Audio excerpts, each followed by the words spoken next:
Olá, meu amigo, minha amiga, meu colega advogado, minha colega advogada, bem-vindos a mais um hashtag OABRJ Debate.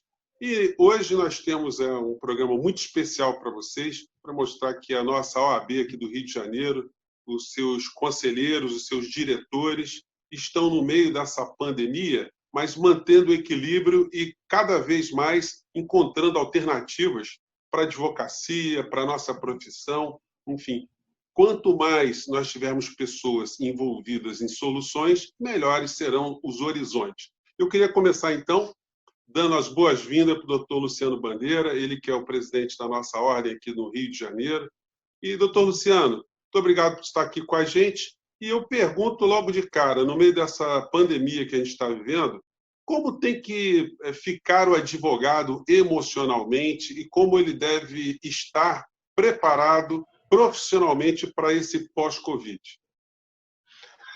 Bem, Júnior, obrigado. É muito bom participar do OAB Debate. É importante esse diálogo direto, ainda mais nesse programa, que a gente vai responder a perguntas, questionamentos da advocacia e tentar aqui, de forma transparente, de forma democrática, esclarecer aos advogados, às advogadas, a atuação da ordem e a nossa perspectiva. O que a gente está enxergando, o que a gente está vendo. Em primeiro lugar, a gente tem que ter certeza que isso vai passar, isso já está passando.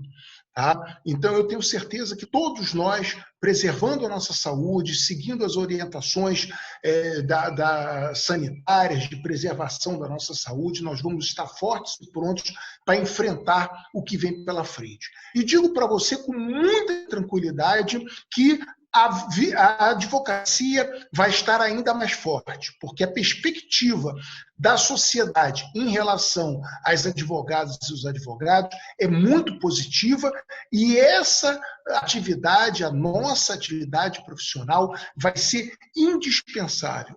Nós teremos que ser um instrumento de soluções dos litígios decorrentes naturalmente desse processo de pandemia que assolou e atacou de forma tão grave a nossa sociedade, o nosso país de forma geral e a nossa economia. E dou alguns exemplos.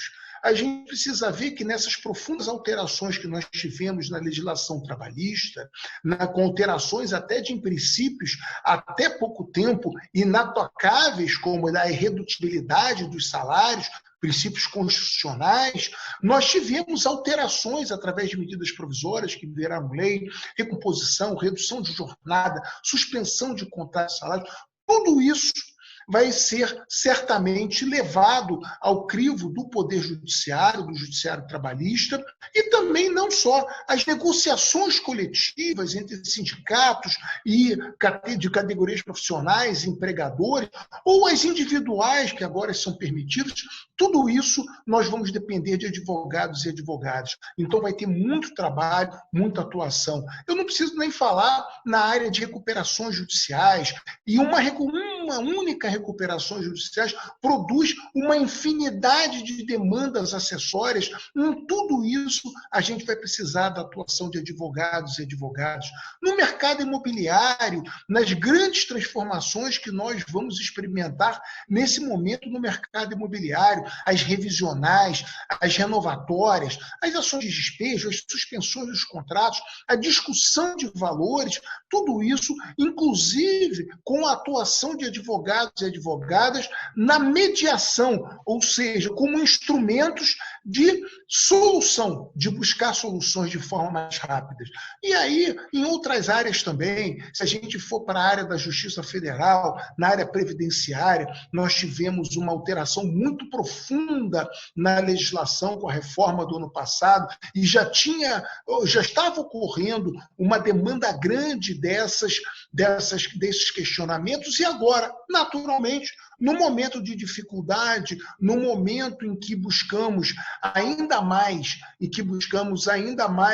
a previdência social, que é natural no momento de dificuldade, mais questionamentos virão. Então eu vejo uma perspectiva, um futuro muito promissor, um futuro positivo para a advocacia. Nós temos que nos preservar a nossa saúde física, a nossa saúde mental. Eu sei que é difícil, ninguém aguenta aguenta mais ficar em casa, muitas vezes bate aquelas angústias, aquela depressão, mas a gente superando isso, a gente vai enfrentar um mercado muito ativo, com oportunidade para os advogados e as advogadas. Doutor Luciano, de vez em quando eu vou olhar para baixo aqui, é porque recebemos muitas perguntas dos colegas, de uma maneira geral, e estou selecionando aqui, fazendo alguns pacotes aqui para te passar algumas questões. E uma delas já vai na questão estrutural. Há uma retomada dos serviços presenciais da sua ordem? Como é que está isso aí? Não, nós já estamos aqui na terceira semana da retomada dos serviços presenciais. Desde a volta do processo eletrônico, do fluxo dos prazos dos processos judiciais eletrônicos, a ordem restabeleceu o funcionamento da sua estrutura de centrais de peticionamento eletrônico. Lógico que não na sua plenitude, porque as restrições sanitárias não permitiam dessa forma, mas todas as estruturas estão com o devido cuidado de higienização, álcool gel, utilização de máscara e, principalmente, o distanciamento necessário. Lógico que a nossa capacidade de atendimento diminui, porque nós não podemos ocupar todas as baias de trabalho, mas nós estamos dando conta, estamos conseguindo atender os advogados e as advogadas que têm a necessidade das nossas centrais de peticionamento, a nossa digitalização, com a preservação dos funcionários, da saúde dos funcionários da ordem, com a preservação da saúde dos advogados e advogados. No horário reduzido, com público menor, mas que, por enquanto, tem dado conta. E já começamos, Júnior, isso é muito importante falar, a instalação das webcams, para que os advogados e advogadas não fiquem impedidos de realizar as audiências por videoconferências, os julgamentos por videoconferências, que isso é muito importante, porque nesse momento que nós estamos atravessando, muitas vezes o advogado e a advogada não tem tempo, o seu cliente não tem tempo de esperar a volta da normalidade e é mais interessante a manutenção da pauta por videoconferência, por uma audiência, por vídeo, para que o processo ande mais rápido. Pois é, a colega Margarete Vieira, ela estava mais ou menos nessa linha. Qual era a opinião do senhor sobre as audiências online? E depois a Márcia Alves, o que a OAB vai fazer em relação aos advogados de RDAs que não aceitam audiência virtual? Bem, a ordem tem uma posição muito clara quanto a isso e a nossa leitura das resoluções do CNJ são nesse sentido. E até agora nós temos visto que tem andado dessa forma. O que significa que é um direito, é a manifestação dos advogados e advogadas que define se aquela audiência, aquele julgamento vai se realizar de forma virtual, por vídeo. Tá? Esse é o primeiro ponto, é a posição da ordem. O advogado e a advogada vai realizar o julgamento virtual e a audiência virtual naqueles casos em que o advogado, a advogada entenda que o direito do seu cliente está preservado e que é positivo para o seu processo. Só o advogado e a advogada têm a capacidade de ter essa sensibilidade de poder fazer essa avaliação. Então, essa é a posição da ordem. Essa é a posição da ordem de preservar a vontade, o entendimento do advogado e da advogada. A nossa comissão de prerrogativas tem atuado e eu posso dizer que até agora tem sido pouquíssimos casos. De forma geral, os advogados, os juízes, as juízas, os desembargadores, eles têm respeitado a vontade dos advogados. No momento onde não se respeita, a ordem tem entrado de forma firme na defesa desse direito da advocacia. Isso é uma coisa. Eu acredito que a gente tem que analisar a questão desse mundo virtual, da utilização do videoconferência, de duas formas. Primeiro, na segunda instância. Na segunda instância, eu acredito que realmente tem funcionado de forma muito positiva. Explico por quê. Porque muitas vezes o advogado e a advogada que está no interior do Estado ou o advogada que tem uma pauta num tribunal superior, ele passou a ter a possibilidade de fazer a sustentação, fazer a defesa do interesse do seu cliente naquele processo que ia correr sem sustentação de mim, mesmo que a pauta fosse presencial. Porque muitas vezes o cliente não vai poder custear uma passagem até Brasília, uma diária, ou muitas vezes o advogado que está lá em Bom Jesus do Tabapuana ou está em Campos vai dirigir 4 horas, 5, 6 horas de carro para vir fazer uma sustentação. Então isso aproxima, isso iguala. Então naqueles casos que o advogado entende que é possível, que não há prejuízo para o seu cliente, eu acredito que é um ganho, é positivo. Agora vamos para a primeira instância. Na primeira instância, eu vejo questões muito diferentes e complexas. Entendo que nas audiências de conciliação, eu acho possível a audiência por vídeo para conciliação, porque é apenas um diálogo, é uma tentativa de busca da conciliação, então eu acho que dá para fazer. A gente tem que saber que existe uma dificuldade muito grande na infraestrutura de internet no nosso país, isso é um fato grave, nem todo mundo tem a estrutura, por isso que a ordem, nas suas mais de 210 estruturas espalhadas em todo o estado para atender a advocacia, está preparada para receber esses advogados, mas na primeira instância tem questões que são superáveis no meu sentido e que me preocupam muito. A audiência de instrução e julgamento. Sinceramente, ninguém conseguiu me mostrar ainda.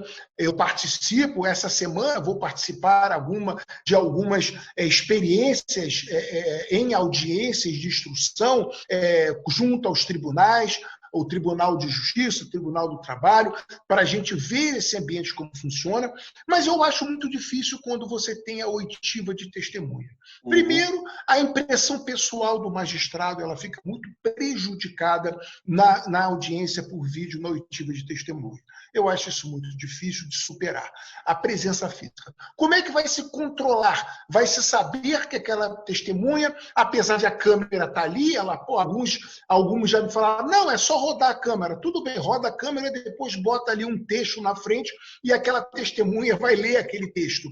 E pior ainda, e se tiver que fazer uma acariação entre as duas testemunhas, como é que a gente supera isso? Então eu vejo a audiência de instrução por vídeo com muitas reservas.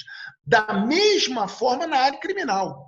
Na área criminal, a gente sabe da dificuldade, muitas vezes você tem que ouvir um policial militar, e o policial militar está prestando depoimento dentro do quartel onde ele serve. Isso não é um ambiente adequado para uma testemunha, não é um ambiente que, ao meu sentir, que fica preservado, que garante o pleno direito de defesa do réu, então me preocupa muito isso. Da mesma forma, e aí é uma posição que as pessoas podem dizer que é intransigente, mas é inadmissível. A ordem vai resistir, a ordem vai lutar, nós não aceitaremos o tribunal do júri de forma virtual. Porque isso rompe o princípio do próprio tribunal do júri. O contato com o jurado, a articulação do advogado, a possibilidade de olhar nos olhos de cada um dos jurados e apresentar a sua defesa. Então, tribunal de júri de forma virtual, a ordem vai resistir, a ordem vai lutar, a ordem não vai aceitar isso, iremos até o Supremo Tribunal Federal, porque a gente entende que aí há um prejuízo muito grande, do direito de defesa e prejudica o trabalho dos advogados e das advogadas. Doutor Luciano, algumas questões, algumas perguntas aqui, vão no sentido de saber se a OAB, a seccional, vai auxiliar o advogado que não tem um bom equipamento, uma boa internet, que foi um desdobramento da tua fala na resposta anterior. Já estamos fazendo isso. Na verdade, a Ordem dos Advogados do Rio de Janeiro tem a maior estrutura de apoio aos advogados e advogadas do Brasil. Nós temos mais de 210 estruturas espalhadas em todo o estado que são voltadas para o atendimento, internet de alta velocidade, central de digitalização. peticionamento assistido. Nós temos funcionários da ordem treinados para auxiliar os advogados e advogadas no peticionamento. E estamos começando agora com a instalação das câmeras de vídeo para que os advogados possam fazer a sustentação e possam fazer, se caso queira, as suas audiências. Não é? E nós teremos, já no site da ordem, tutoriais ensinando a utilizar o sistema Cisco Webex, que é o sistema disponibilizado pelo CNJ, e isso sem contar o apoio. Então, eu acredito que a Ordem do Estado do Rio de Janeiro está preparada, está pronta para auxiliar os advogados do nosso Estado. Então, por falta de estrutura, os advogados e advogadas dos estados não vão ficar impedidos do exercício profissional. Doutor Luciano, tem muitas questões assim que são muito complexas, né? Por exemplo, muitos advogados querem a suspensão de prazos, em outros são contra. Como é que a OAB orienta o advogado no meio dessa encruzilhada, dessa bifurcação? A posição da ordem é estar ao lado da advocacia, ao lado dos advogados e das advogadas. Se nós formos ler lá a resolução do Conselho Nacional de Justiça, ela deixa, na nossa leitura, é que é muito claro que a manifestação dos advogados e advogadas, ela deve ser levada em consideração pelo magistrado, tanto na realização das audiências quanto na fluência dos prazos. Então, a ordem estará ao lado dos advogados. Se ele disser que não tem condições que aquela fluência do prazo se dê no seu processo por motivos que são razoáveis, e a gente sabe que são razoáveis, as escolas não voltaram, as creches não voltaram, quem tem filho pequeno dentro de casa, como é que vai conseguir se concentrar, trabalhar para fazer um prazo, realizar uma audiência, tendo que cuidar de crianças pequenas? A mulher advogada ainda sofre ainda mais, porque tem esse ônus dessa dupla jornada, dos filhos, daquela relação mais próxima com os filhos, do cuidado. Então, a posição da ordem é estar ao lado dos advogados e das advogadas.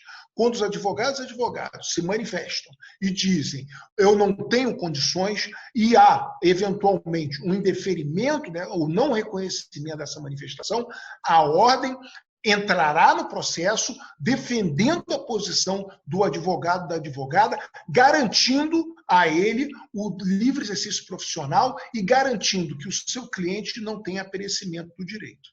O Cláudio Ricardo Salete pergunta quais as medidas que a OAB vai tomar em relação para que o TJ retome a produtividade dos processos físicos. Já estamos tratando disso. Primeiro, a ordem, entendendo da necessidade de um apoio. Isso aí eu posso dar para o Sérgio, não é? A pergunta do Sérgio, não é isso? Cláudio Ricardo. Cláudio Ricardo, eu posso te responder de uma coisa, a preocupação que a ordem tem contra os processos físicos. No Tribunal de Justiça, 44% dos processos são físicos. São mais de 4 milhões de processos. Já tivemos uma solução, e se você acompanhar o webinar que nós fizemos com o Corregedor-Geral de Justiça, que está lá no site da Ordem, você pode acompanhar, você vai ver que isso foi discutido com ele e se convencionou que nos processos criminais, os que têm audiência marcadas, já se passaria a digitalização, ele se transformaria em processos eletrônicos, esses processos criminais. Tá? Isso é algo que já está em prática, em vigor. Tem um outro ponto. O tribunal também, e a uma solicitação nossa, ele passou a dar andamento a essa digitalização dos processos. Mas isso vai demorar um tempo. Então, qual a conclusão que nós levamos ao tribunal? A ordem, como muitos de vocês sabem, está contribuindo de forma efetiva na Justiça do Trabalho na digitalização dos processos que ficaram parados para remessa para o Tribunal Superior, para a TST, são os processos físicos, e eu acredito que até o final, agora, o final desse ano, a gente vai conseguir zerar isso, e com a contribuição efetiva, a ordem está lá ajudando na digitalização dos processos da advocacia.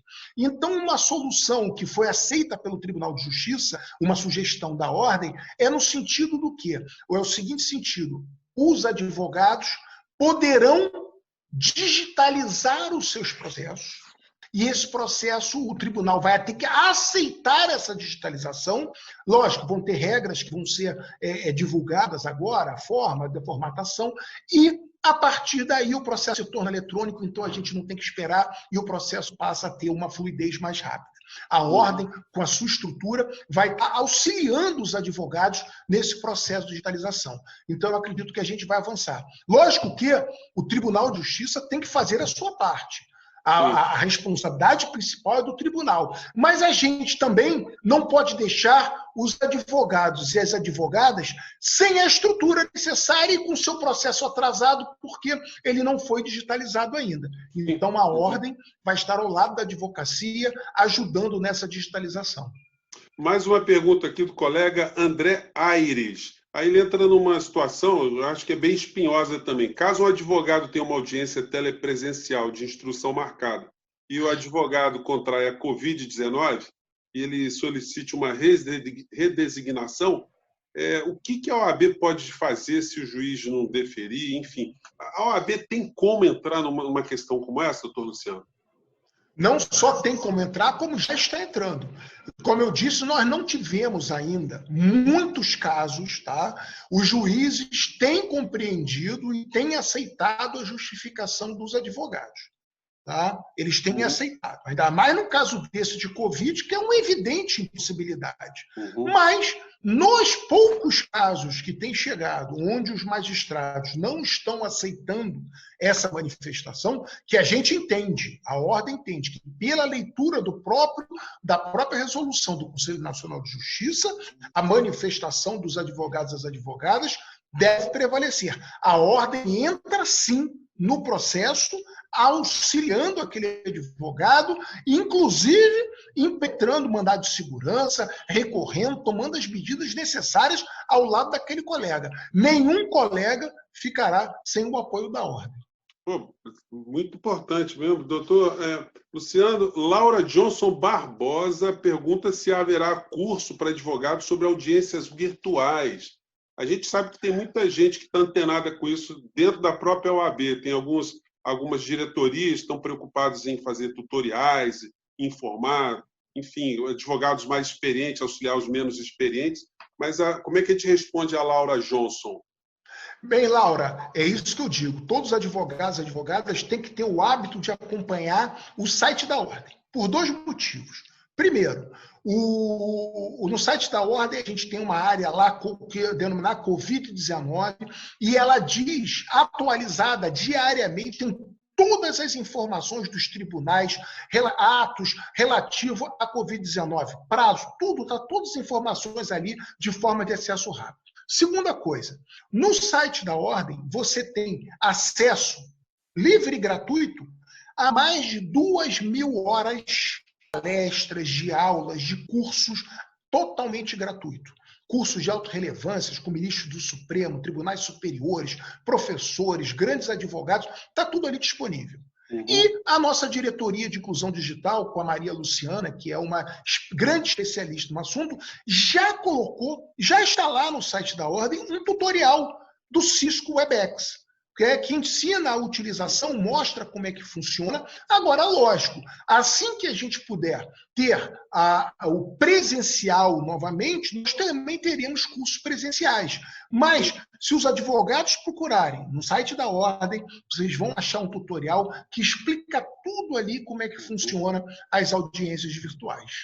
Bom, uma outra questão também, doutor Luciano, estou impressionado com a complexidade de questões que estão surgindo aqui. Realmente é impressionante. Tem uma aqui que pergunta como é que a gente pode fazer em relação aos pagamentos de alvarás, o que tem sido feito em relação a isso junto à Caixa Econômica e o Banco do Brasil. Durante esse período de pandemia, e o nosso procurador-geral da Ordem, o doutor Alfredo Hilário, ficou à frente disso, nós conseguimos realizar 2 convênios, um com a Caixa e outro com o Banco do Brasil. Convênios novos que permitiram que os alvarás e os mandados de pagamento sejam pagos de forma eletrônica diretamente na conta dos advogados e das advogadas. E vocês vejam só que na Justiça do Trabalho, apenas para título ilustrativo, nós conseguimos a liberação por meio eletrônico de mais de 30.000 alvarás, ou seja, muito mais durante esse período de pandemia do que no curso normal no curso normal de funcionamento com a justiça aberta, a gente conseguiu de liberação dos alvarás. Lógico que eu tenho que sempre dizer aqui, e digo sempre que foi uma compreensão importante da direção da presidência, da corredoria, do Tribunal Regional do Trabalho, da nossa região, mas nós conseguimos avançar muito. Então, nunca se liberou tantos alvarás. Lógico que os convênios, como tudo que é novo, tem problemas. Ele, às vezes, atrasa, não tem resposta.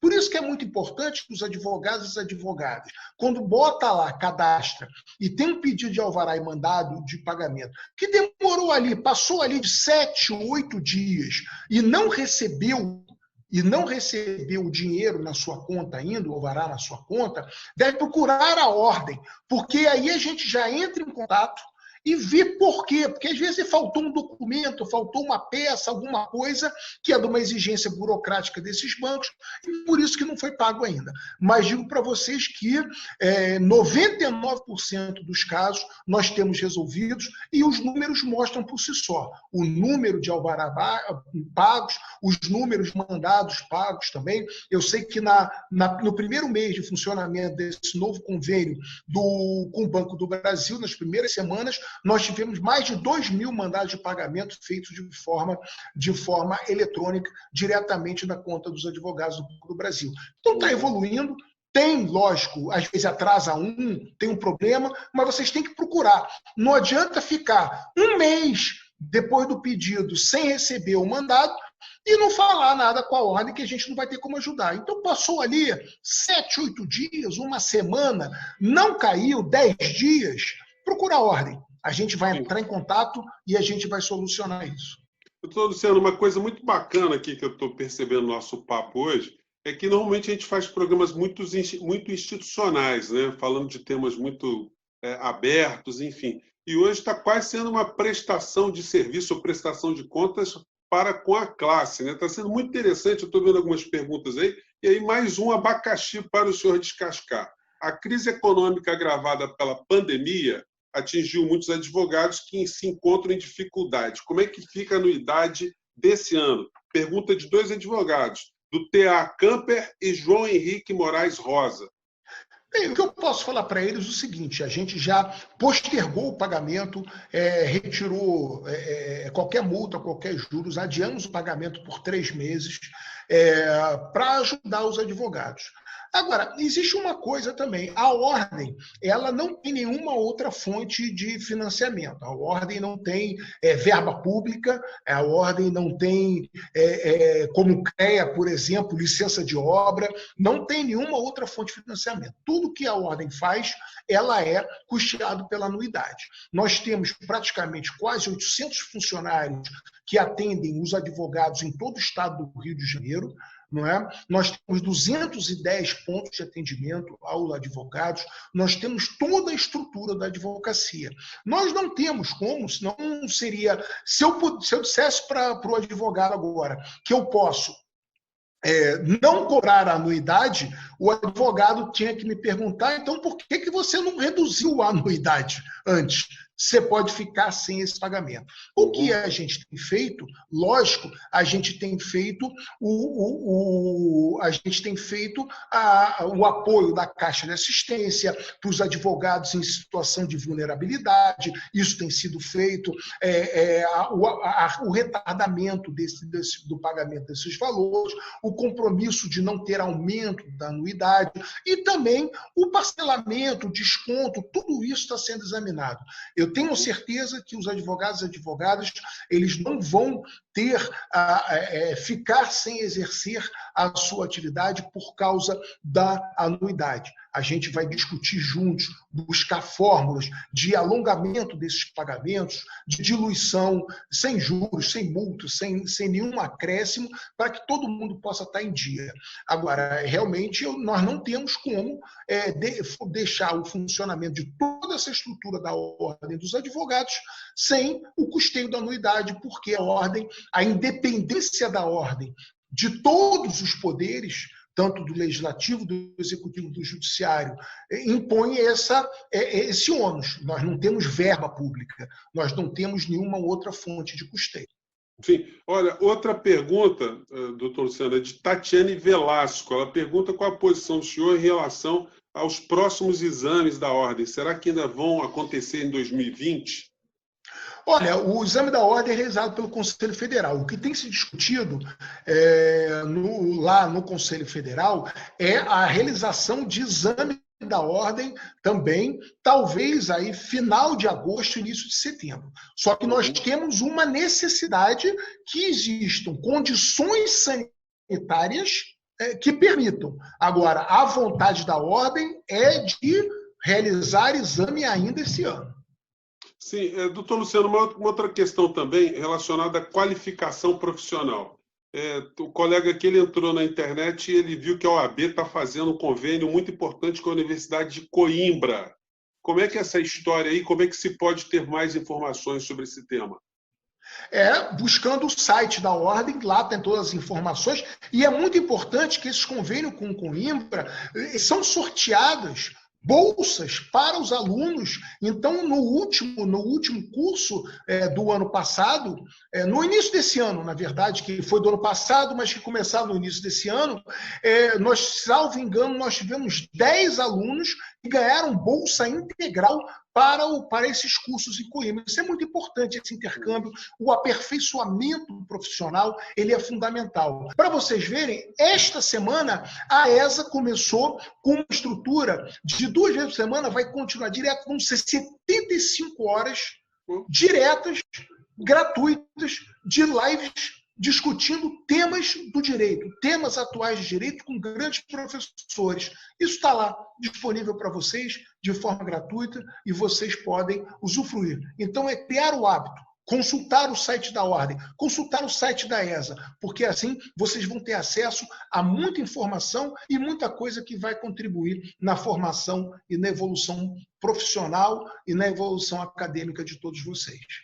E a colega Márcia Alves, ela pergunta o que a OAB do Rio vai fazer em relação à postulação ou suspensão dos processos na Justiça do Trabalho, quando a Justiça do Trabalho irá retornar à atividade presencial. Eu estou tentando sistematizar, às vezes sai meio fora de ordem aqui, mas já que o senhor falou no curso, falou em Direito do Trabalho, eu falei, opa, é agora que a gente vai entrar nessa aqui. Olha, Júnior, já tem uma previsão. Por exemplo, o Tribunal de Justiça apresentou um plano, desde o dia 29 o trabalho interno já começou, tá, dos funcionários. A partir do dia 13, advogados, membros do Ministério Público e Defensoria Pública, eles já vão poder ir aos fóruns. Tá? E depois, lá no final do mês, dia 29, o público em geral passa a poder entrar ao fórum. O Tribunal de Justiça já tem esse planejamento. O Tribunal Nacional do Trabalho está preparando um plano de retomada e as informações que eu tenho nesse momento e o que nós estamos discutindo, que provavelmente eles devem ter uma data próxima, ainda não foi divulgada, a essa da retomada das suas atividades presenciais. Mas isso não impede que o processo judicial eletrônico esteja funcionando. E aí o Tribunal Nacional do Trabalho tem uma vantagem muito grande, né, questão de produtividade, porque o Tribunal Nacional do Trabalho ele não tem a quantidade tão grande que é no Tribunal de Justiça do Rio, de 44% dos seus processos físicos. Lá a digitalização, ou seja, o processo eletrônico, ele é muito maior, supera aí 90% dos processos, então os processos estão andando, não tem uma paralisação tão grande. Doutor Luciano, como é que tem sido a receptividade da Ordem em relação aos outros órgãos, né, as outras instituições no meio dessa Covid? Os tribunais têm acolhido as suas postulações ou a gente está encontrando muita dificuldade por conta de ser um ambiente totalmente atípico? Qual é o ânimo dessas instituições em relação ao OAB? Não, eu acredito que sim. Eu acredito que o diálogo ele é um diálogo muito produtivo. O diálogo com o Tribunal Nacional do Trabalho foi um diálogo muito bom, muito positivo. E o diálogo com o Tribunal de Justiça evoluiu muito, principalmente na ideia desse processo de abertura, na necessidade da volta da jurisdição, da segurança e da saúde de todos, Os advogados e advogadas fazem parte da família judiciária, fazem parte disso, e nós participamos dessa discussão, dessa conversa, do plano de reabertura. Na Justiça Federal também mantemos contatos, ainda não temos o plano lá de reabertura, mas temos um diálogo permanente. Eu acredito que, de forma geral, os tribunais eles têm ouvido, têm acatado as ponderações da Ordem dos Advogados. Lógico que nós nunca vamos concordar em tudo, porque existem visões que muitas vezes são antagônicas e a Ordem vai ficar do lado da advocacia sempre, defendendo a visão dos advogados e das advogadas. Então, Luciano, estamos chegando aqui no final do nosso encontro. Eu gostaria de devolver a palavra para o senhor para que o senhor fizesse algumas considerações aos colegas advogados, que o que nós devemos esperar, aguardar para os próximos meses, enfim, como é que a gente tem que estar com o nosso ânimo, quais são as perspectivas? Olha, o que eu posso dizer aos colegas advogados e advogados do Estado do Rio de Janeiro é, primeiro, a Ordem não parou de trabalhar. Nós trabalhamos de forma muito intensa durante todo esse período, otimizando recursos, organizando para poder atender a advocacia.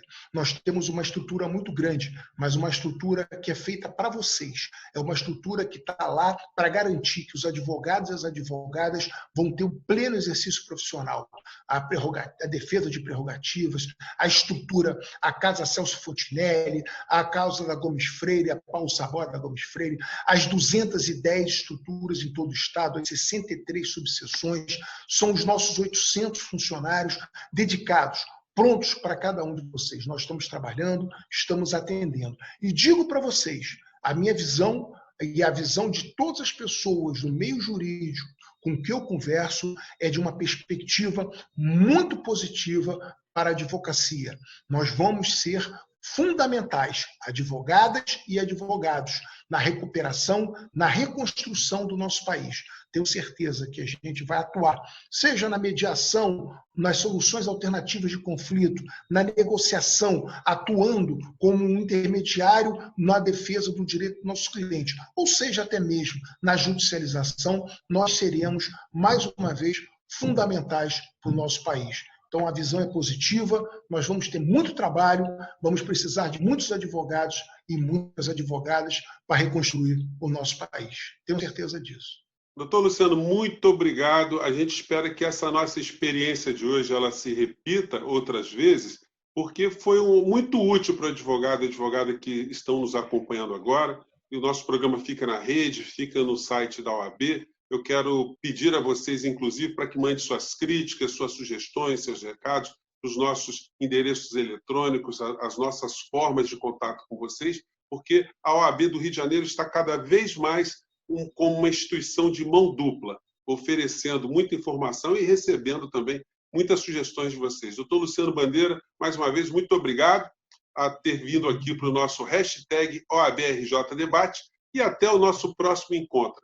E todos vocês se cuidem. Tchau, gente!